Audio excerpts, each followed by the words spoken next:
Also, Kuba, if you're still here, Mukava is a fucking sick character. I don't blame you at all. Look at this fucking weird noodle monster. But, all right. I want to see this, but this is going to partly for me. Female Johnny, male Milia, and Byakuya. There you go. Perfect. You got it. Okay. Let's see.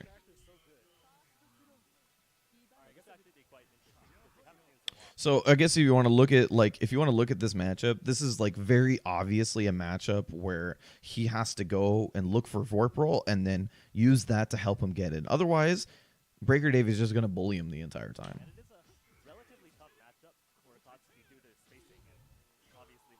Like, this is really like dash block. Nice, found the hit. So Bitatsu out of the air, and then he gets the dash up. That's my boy. Look at this.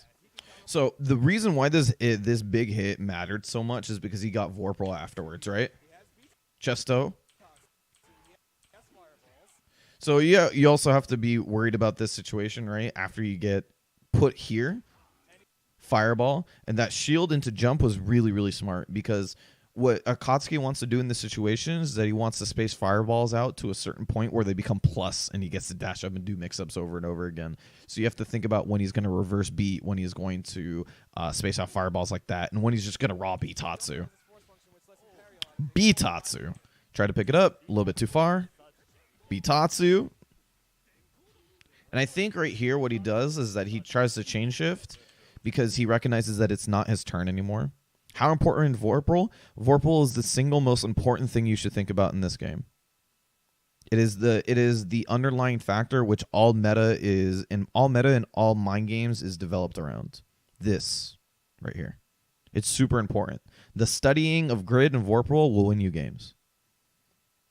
However, I think if you are just learning UNIST, you're starting off, I say forget about this for about 2 weeks. 2 weeks to a month, forget about this.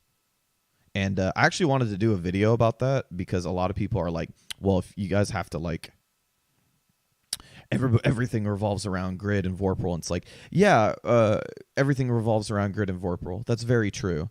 But the problem is that if you don't understand the game, you can't understand Vorpal.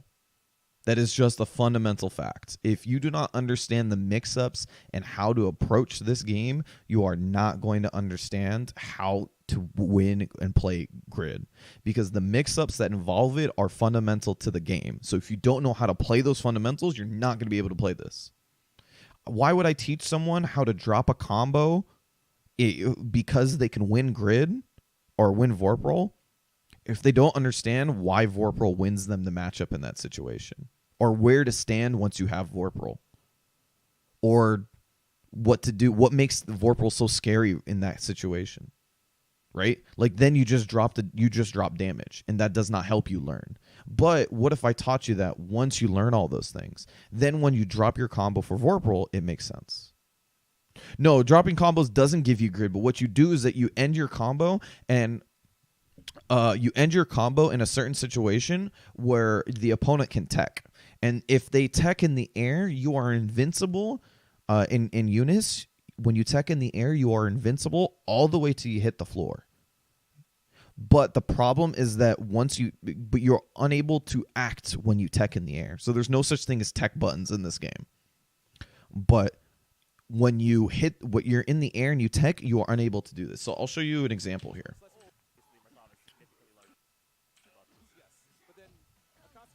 So he gets hit, right? Chesto. Tech. He cannot act until here. This is where he starts acting. So instead of doing this dash up button, what you can do is you can drop the combo and you can do a thing called concentrate, which turns your meter here into grid. And you can start playing a tug of war grid game with your concentration. That's why I said, see, this is what I mean. It is hard for me to tell you the concepts of this game and all the ways to win Vorpal and to play Vorpal around grid meter and stuff like that if you don't understand the fundamentals of the game. So what I say is, like, I'll do a video about this because I wanted to talk about this.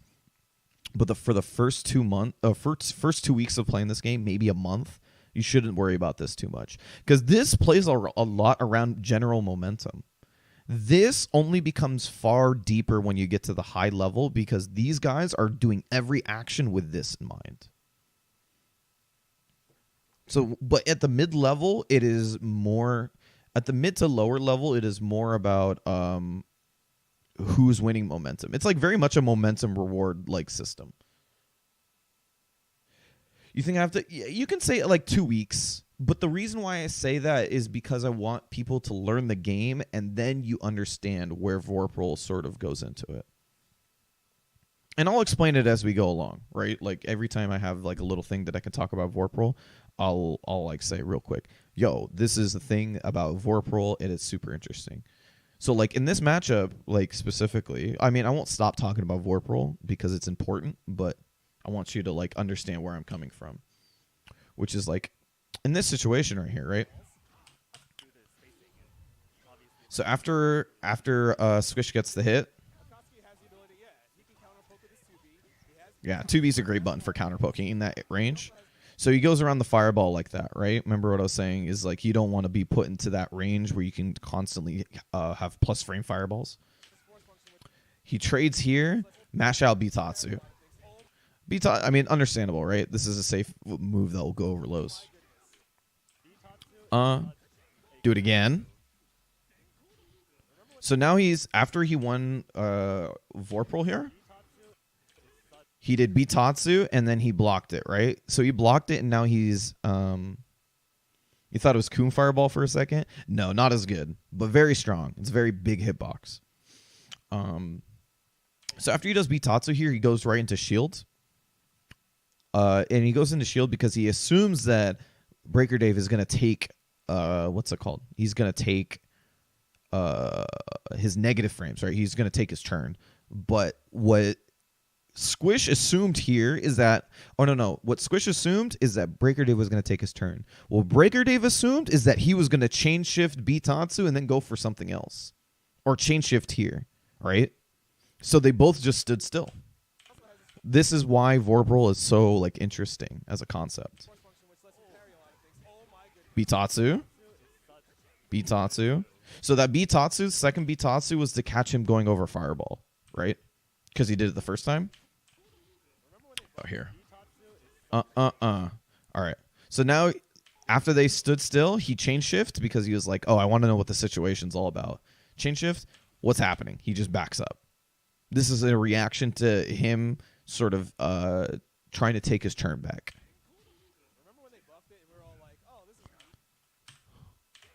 By the way, this is why I love UNIST and top level UNIST players. Look at that. That whiffed. That whiffed.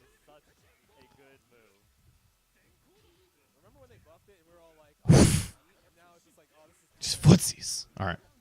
Bitatsu. Tried to pick it up. Wow, he tried to blow up shield here. So he saw a shield. He assumed he was going to go for another shield, but very smartly, BrkrDave recognized that he doesn't need to go for another shield here. He's being put into block stun, and he already has Vorpal. So there's no reason to go for grid shielding here because you will just lose your Vorpal if you get grid broken. So very smart. He tries to go for a purple throw, red throw, however you want to call it. Tex. And then he tried to get out of the corner. Stayed same side. I can't. What the? Look at what side he blocked that on.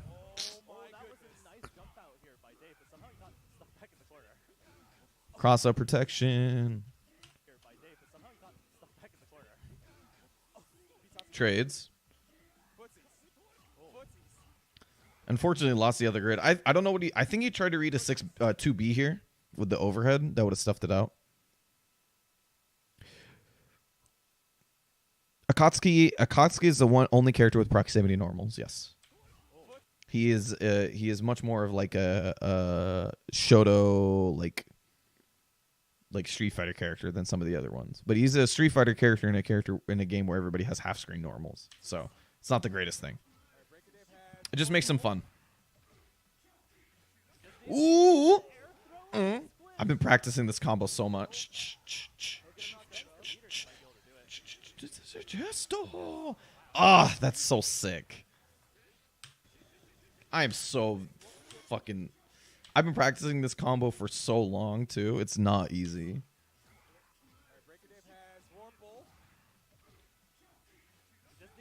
Hard read on the assault.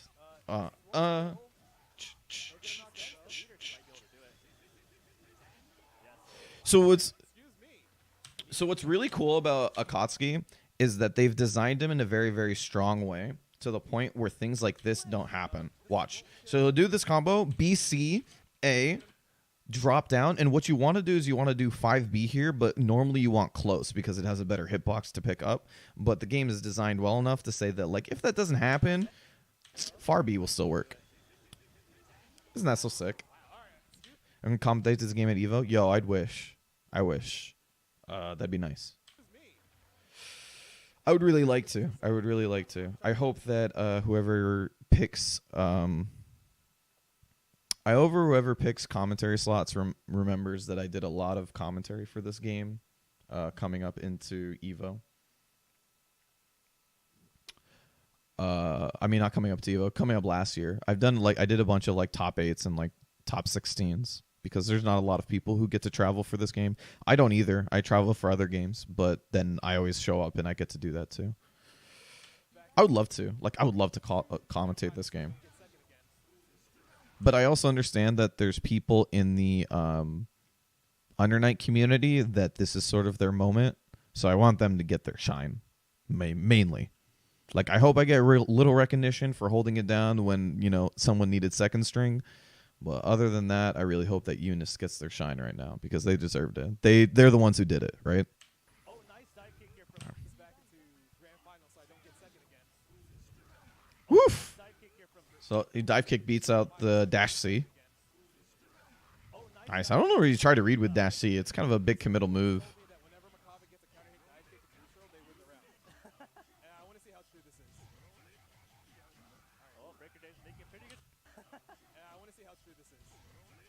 Nice, got the throw. So the throw pretty much secured his fact that he's going to win. He's going to win Vorpal here, right? Got the throw, and then the throw takes so long that you can.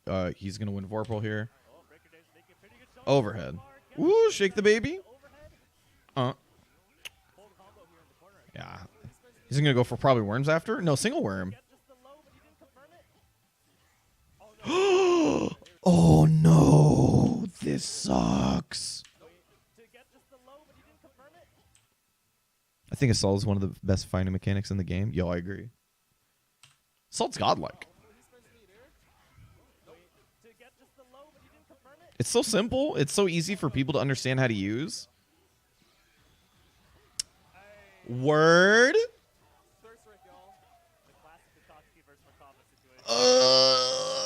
Squish is so sick. Mm-hmm.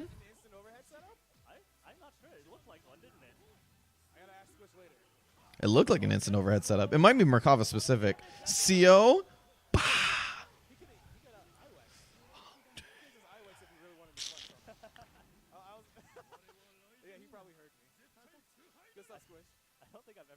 You come out so much more when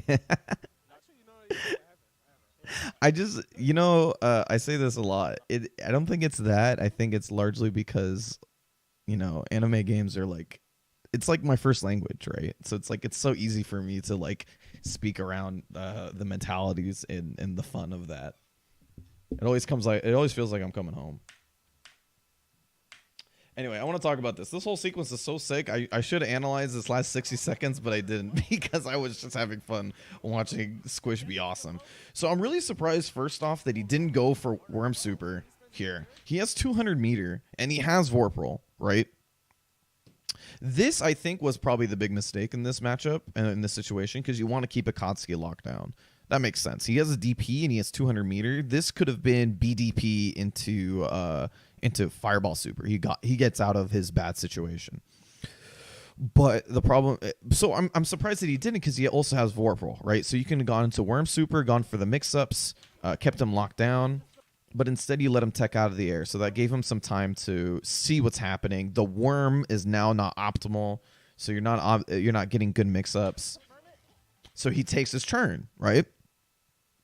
This is really like that was the very smart read from Squish, is that he recognized that the worm came out and he just assaulted, so he doesn't have anything to do here unless he takes a big risk. Merkava is a very slow character. I think his fastest move is 6 frames. I just want to double check because my brain sucks. 6 frames. Yeah. So his fastest move is 6 frames. So it versus Akatsuki, that can get stuffed out by a 2A or something like that, right? So he's afraid to press something in that situation after the assaults. So he's going to go for it. He get him hit out of the air. The worm was kind of in a bad timing. Goes for the assaults, takes his turn, gets grid broken. And the reason why he got grid broken is because he was thinking about shielding moves because he wanted to win grid in the situation, right? So look at all the grid that he has. That shield, that one shield on its own, thought that he was like, oh man, I'm going to be afraid about winning grid. I'm going to shield here. Shields. And the grid break pretty much sealed the deal for him because now this dude gets to go off. Tried to wake up super. He tried the last thing possible. Like he was like, "What? This is the only thing I have left."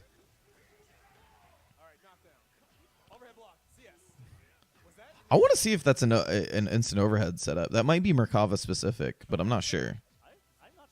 Gets another throw. He wins another Vorpal cycle because this guy, he has all this Vorpal, right? And this is the only time he starts fighting for it. And he's just being constantly put into pressure stun or a stagger stun. Stagger pressure. So he just does not know when to shield. He's too afraid. Footsies. Pick it up. IW.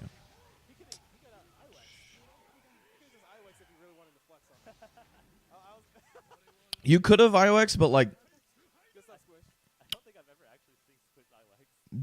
like, this shit is so sick. Akatsuki's IW is so good.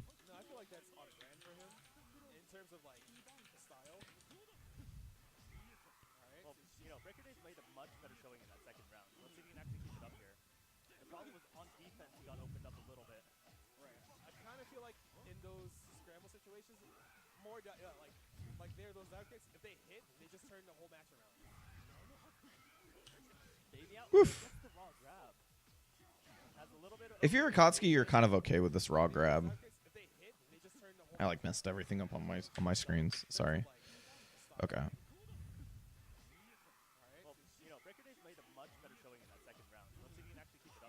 Nice. Now we're thinking about grid, right? Nice. He's trying his best to like look for that stagger pressure, but like BrkrDave couldn't really find it. So he wins Vorpal, right? And as soon as he wins Vorpal, he backs up because he's like, I have pressure. I have things to be afraid of now. He feels like he's in control. And eating that raw throw is not a big deal. This is a much bigger deal because he's going to lose Vorpal. Yeah, that's the big problem. Nice. DP out. He stayed in the air for too long, I think. He should have tried to go for the mix-up before he woke up completely.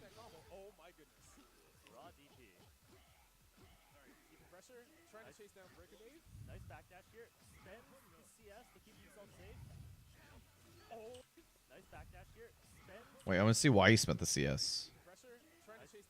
Oh, he did it a second time because he was too close. Okay. Yeah, that's unsafe on block, so that's why he did that. And then he backdash out, trying to look for the mix-up. Wow, what a confirm.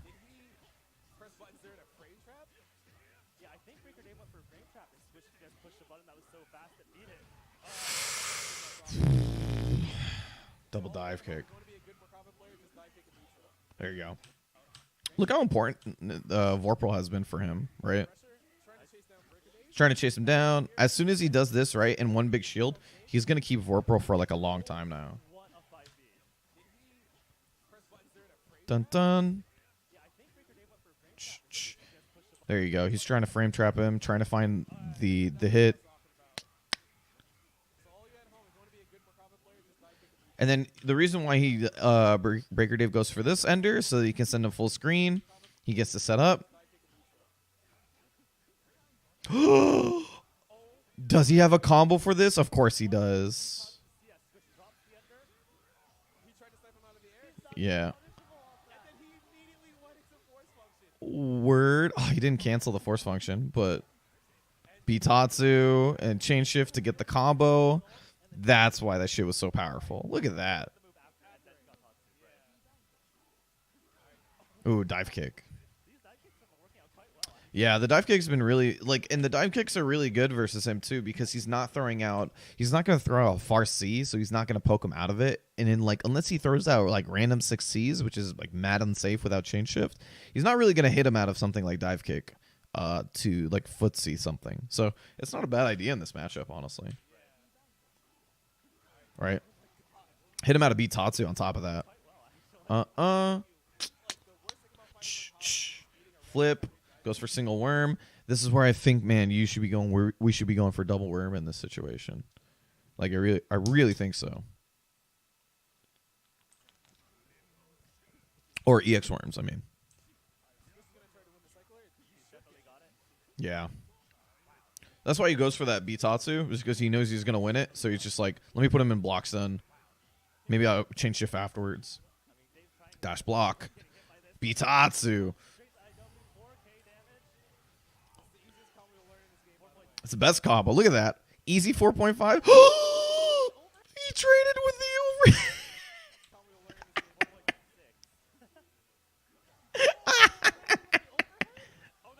Oh, no. Oh, I've never seen that extension. I need a picture. Well, it wasn't a real combo. It probably works. Yeah, he does. Yeah, you're dead. The power of chain shift. The power of Vorpal. Showed off in its entirety. That was impressive. That matchup sucks. But it's really fun. It's a really fun matchup. Like I'm pretty okay with a bunch of matchups where you get to like just down back, dash down back.